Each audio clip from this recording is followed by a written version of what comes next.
They are born in chaos, and they bring death and destruction to our earth. We looked across the street from us, and there was total devastation. It looked like a bomb had been dropped. They rip a path through the heavens and tear apart the fabric of our lives. The neighbors all gathered at my house because ours was the only house left. They are nature at its most terrifying. They are tornadoes.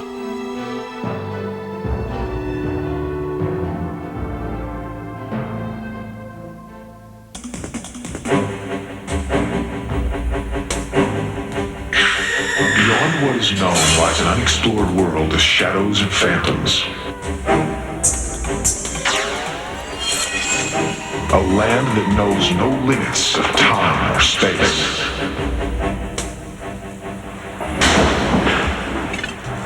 From the dawn of discovery to the nightfall of catastrophe. Journey to a universe of the unexplained, the unforeseen, the unbelievable.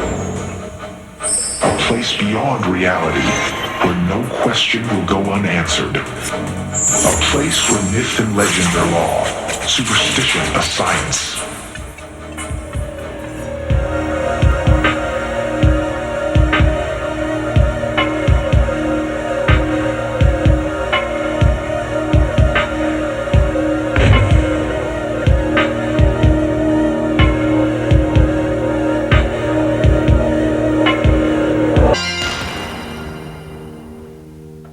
It's time for our journey to begin.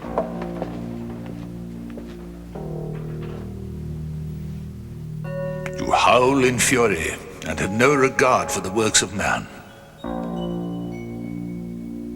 Tornadoes.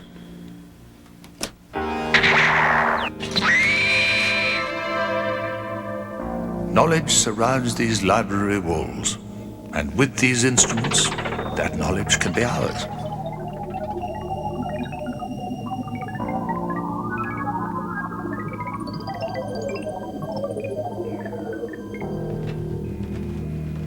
Man has dedicated much time to exploiting and confining nature. But nature can fight back fiercely, and there are few forces in nature as savage as a tornado. Is man helpless in the face of such wind-driven rage? We need to take a closer look at one of those terrible winds.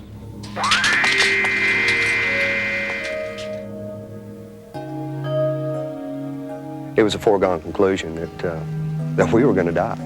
It was just a matter of waiting for the exact moment. I can remember holding my family together in the bathroom and praying to be saved. As I was moving through the house, I could already hear windows breaking. I started talking to God about whether or not I was going to make it through this experience. There's nothing on earth to compare to the sight and sound of this storm creature as it pounces upon its helpless victims. People will tell you that tornadoes sound like a train, and they do. It sounds like it's going right through your home. The sounds were so intense, the glass breaking, the 2x4s just snapping, and you realize that your house is coming apart, and you're just absolutely helpless. You could hear things breaking, cracking, windows breaking, things hitting the house, and we weren't sure when we opened the door to the bathroom what we would find. These people have lived through a terror that descended from the heavens. They have experienced a tornado, an ordeal that has blown lives apart for centuries. Indians of the Great American Plains feared and respected tornadoes. They believed that they could drive them from their villages with this. At the first sign of a tornado, they would take an axe, swing it over their heads, and then bury it by the handle with the blade facing the menace. According to legend, the storm would split in two, leaving the Indians in peace. In the intervening centuries, our scientific knowledge has grown, but our ability to fight back has remained the same. Tornadoes sometimes touch down for just a matter of seconds. And the tornado may destroy one or two houses and then lift right up, leaving the house right next to it completely undamaged.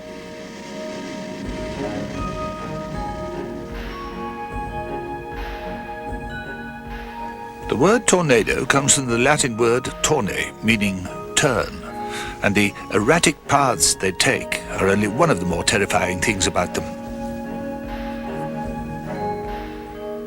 This tornado appeared in Minnesota in the north-central United States, and amazingly enough, a helicopter was in the vicinity with a very brave pilot and cameraman on board, and they captured one of these turning winds in this spectacular footage. These winds can exceed 200 miles an hour, and they lay waste to everything in their path. Fortunately, in this case, the tornado appeared over a forest, and the only damage was to some power lines that were flattened like matchsticks. The mindless malevolence of tornadoes makes them difficult to predict. We do know that the United States suffers more damage than any other nation, with an average 850 tornadoes a year. And that is in a good year. Tornado appearances are known as outbreaks, and most take place between February and May. The frightening thing is that the death toll was as great in the last great outbreak of 1974 as it was in 1884. Modern science seems helpless in the face of something so capricious, something that seems to appear and disappear almost at will.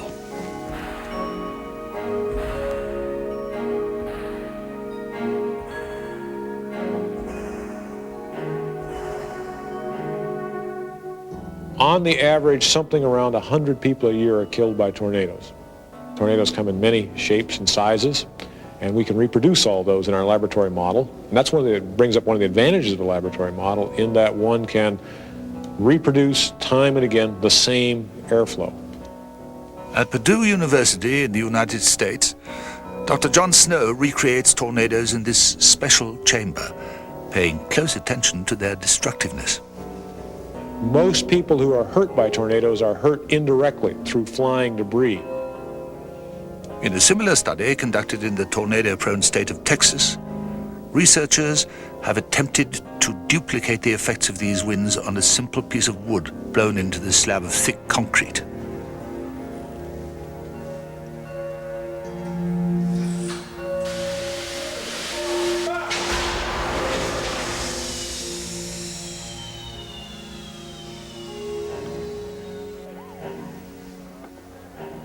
A chilling example of what a tornado can do took place in April of 1974. In a 2-day period, 148 of these terrible winds descended on the east-central United States. In the space of 16 hours, they killed 315 people and injured another 6,000.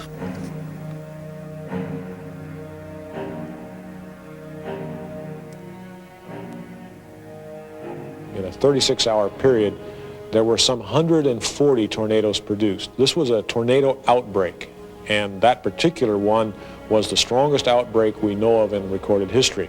This is an example of one of those violent types of tornadoes. It's very large, very powerful, probably having wind speeds approaching 300 miles an hour. As a result, it just demolishes everything in its path.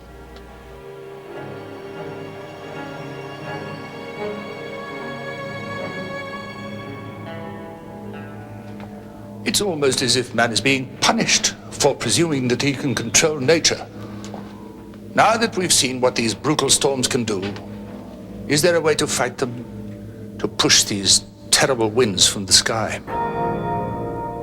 What is a tornado? Very simply, it's a storm gone bad. Very bad. These killer winds behave as if possessed by a malignant intelligence, and like many killers, they are unpredictable.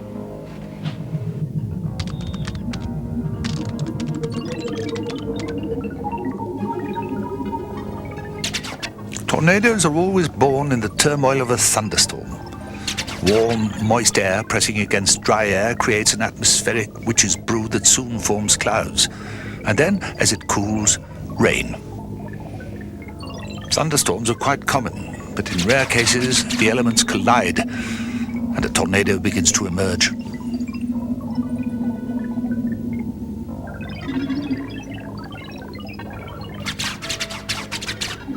Occasionally, if the storm keeps growing, the winds at the top of the storm begin to rotate. And if that rotation continues and tightens, that spinning vortex may become something deadly, something called a tornado. Can we predict the arrival of one of these rogue storms? Some meteorologists believe it may be impossible. It's extremely difficult. In fact, I would say it's nearly impossible to predict exactly where and when a severe thunderstorm, which might produce a tornado, would tend to form.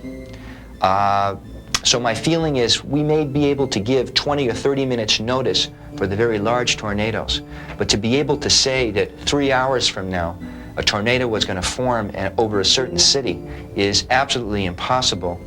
And I would say that we probably might not be able to do that for perhaps 50 or even 100 years. On May 8, 1986, the small community of Edmond, Oklahoma huddled indoors. The air was electric. Something evil was on the loose. And as the day met the evening, the time of the winds began.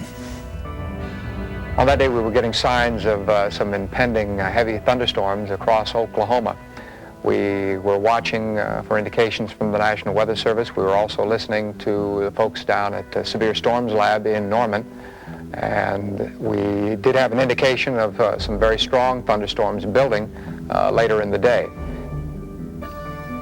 As night began to fall, so too did the winds, forming into a huge black funnel. Those funnels, very shortly thereafter, one of them at least touched down and became the Edmond tornado. That night, few slept as the winds ravaged the terrified community. It looked like a war zone, absolutely. There was debris 4 and 5 feet thick. We had both cars destroyed. Our Blazer, which was just a couple days old, was thrown upside down into our front bedroom. We looked across the street from us and there was total devastation. It looked like a bomb had been dropped. Edmond was completely devastated, but miraculously no one was killed or even injured. I feel very fortunate we survived. In looking at the neighborhood afterwards, it's a miracle that people didn't die. The people that were affected, completely devastated, that were right in the path of the tornado, all were astounded that no one was injured, that we actually came out of this alive, and just happier people for it. The people of Edmond survived, but nobody can say for certain when another tornado will return. Can we predict the unpredictable, stop the unstoppable? These questions are of paramount importance to millions of people who live in the area known as Tornado Alley, a wide strip of land that spans the central plains of the United States. Right in the heart of this area stands a laboratory that has joined the battle against these hellish winds. While most people do everything possible to stay out of the way of a tornado, scientists of this laboratory are doing just the opposite. We have a lot of sensors here at the National Severe Storms Laboratory that we use to make measurements in storms. Very important to our research are the radars. And right now, the kind of radar that we use are Doppler radars. They're newer, somewhat different than radar we had in the past. And the way that they are different is that they add a new piece of information. That information, properly processed, gives you the motion of those raindrops up inside the storm. Knowing the air motion inside the storm, then we can learn how that storm evolves, what makes it tick, how does the air get flowing in the direction that it flows. And very important, perhaps the most important piece of information, is when does it start spinning. Any warning given before a tornado strikes can save hundreds of lives, and that warning time may increase. Through the use of sophisticated atmospheric analysis and radar mapping, we may gain precious minutes, time also gained through the efforts of dedicated researchers who defy the winds to do their worst. Today, there are men and women who don't cower before the deadly wind. They seek it out. Why? To learn its secrets. Secrets they can share with us. When tornadoes strike, most rational people head for their basement. But not these men and women. No, They head right into the winds, risking their lives in the pursuit of knowledge. Storm chasers are a particular breed of person. It's actually almost inbred in you. There's something that tells you want to go out and chase severe thunderstorms and tornadoes. It sounds kind of off the wall, but there's a particular breed of us who love to do it, and we kind of derive a particular thrill of going out and seeing what is such a fleeting occurrence on the earth. Okay, deploy. Let's go. I got the thing. Deploy. Yeah! Many of these storm chasers travel with highly sophisticated equipment designed to measure the force of the storm, equipment that forms a virtual laboratory on wheels. The mobile laboratory is used to move out, intercept severe and potentially dangerous storms, track with those storms, make measurements on those storms for future scientific analysis. But in the process, we would radio back-end information that might affect the public safety. I find that to be out in the open fields and in the presence of a very large storm is a rather awe-inspiring incident. You really do understand that you are an insignificant factor in front of a very large machine in the atmosphere. Tornado trackers are not the only people who face these winds. The rest of the residents of Tornado Alley must also watch and wait. But there are warning signs that anyone can look for. Obviously, violent storms can herald something unpleasant, the arrival of a tornado. The clouds were building, and the neighbors were outside looking. We were all looking at the storm, and we knew there was something to be concerned about then. I started weather watching and went out on the front porch and was watching the clouds roll in, and the more they roll in, the darker and deeper they got. It's referred to as a wall cloud. It's real black on the bottom, and it's almost as if someone took a ruler and drew a line in the sky. It was pouring down rain like crazy. I mean, you wouldn't believe the way it was raining.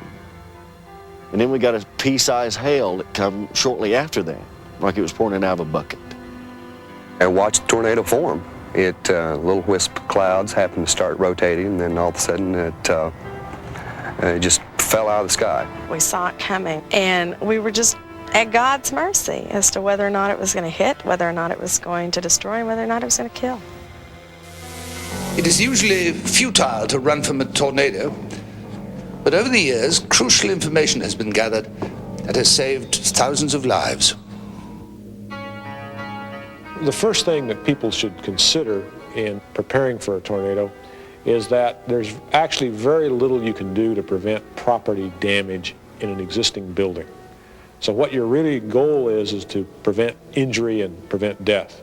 If a tornado warning is issued, people should immediately seek shelter in a basement. We try to tell them to put as many walls between themselves and the tornado as they can.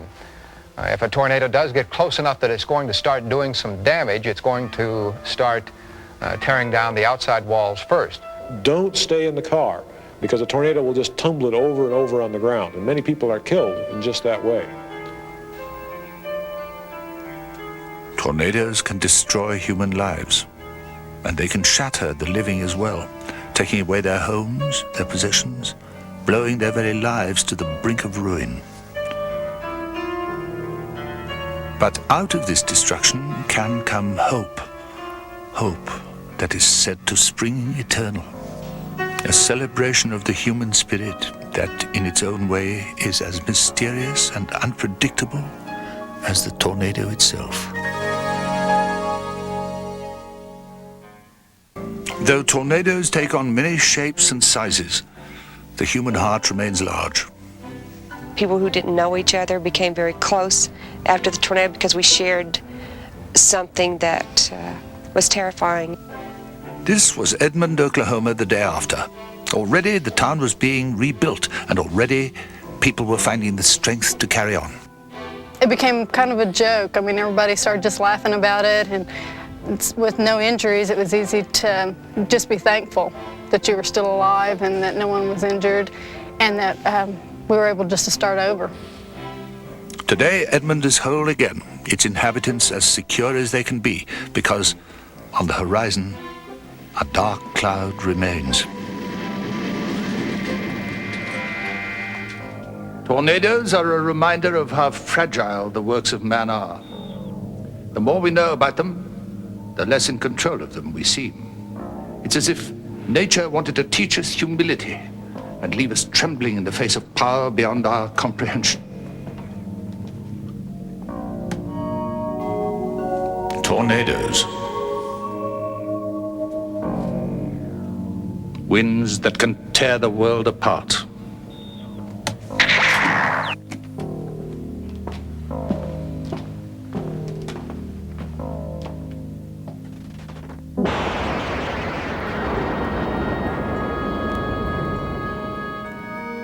Secrets and Mysteries presents information based in part on theories and opinions, some of which are controversial.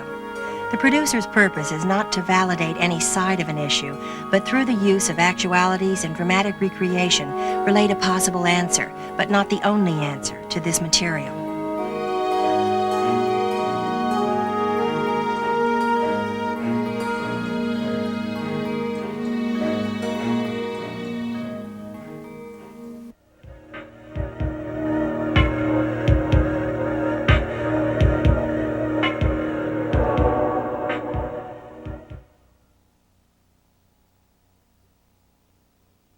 According to a recent poll taken in the United States, half of its population believed that the universe is inhabited by other intelligent life. The rest of the world cannot be far behind. The 1950s witnessed a sharp increase in the number of sightings all around the world, and with it, more and more evidence that something unusual was happening in our skies. Even the United States government took notice, beginning an official Air Force investigation called Project Blue Book. Their files soon overflowed with more than 12,000 sightings.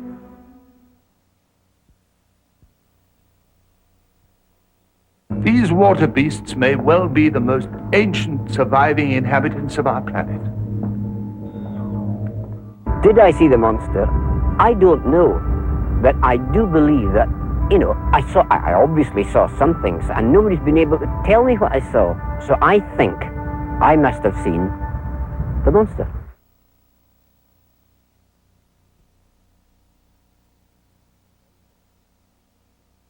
Stonehenge. That place has become a metaphor for the magnificent, the unfathomable, and the mysterious. I have the feeling that the people who built it had something very strongly in mind, maybe more than the astronomy and the worship. And I wish to goodness I knew what it was, and maybe I never will.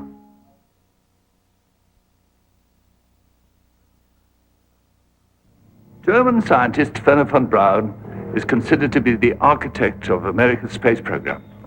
Von Braun and his team took the technology from the German V-2 rocket, which had been created for destruction, and applied it to the development of the chariots that would take man to new worlds. There's never been an astronaut who got on a spacecraft, whether it was Mercury, Apollo, or even Shuttle, who didn't fully understand the risk involved and who wasn't willing to take them.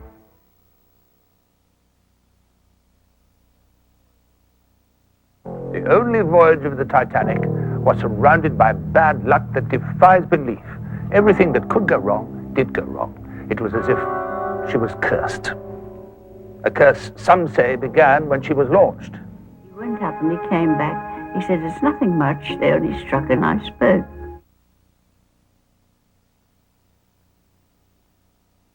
This magnificent object is a symbol of genius, of ambition, and of dedication, for it is believed to have taken 30 years to construct. And that construction is not the least of its miracles. It stands as one of the most prominent monuments for its size and complexity, and also its lack of information about it.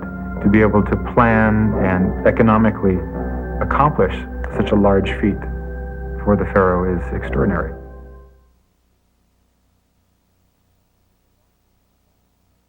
This is the mark of Sasquatch, taken from a set of tracks that covered a 5-mile stretch of dense forest. The depth of each print indicates that whatever made it weighed 800 pounds. 800 pounds. And there's other, more dramatic evidence. On a hot afternoon in October, Roger Patterson and a friend were riding through some woods in northern California. Suddenly their horses shied. They looked ahead and saw something squatting by the creek. As the creature ambled away, Patterson took this film that has been analyzed, debated, and contested ever since.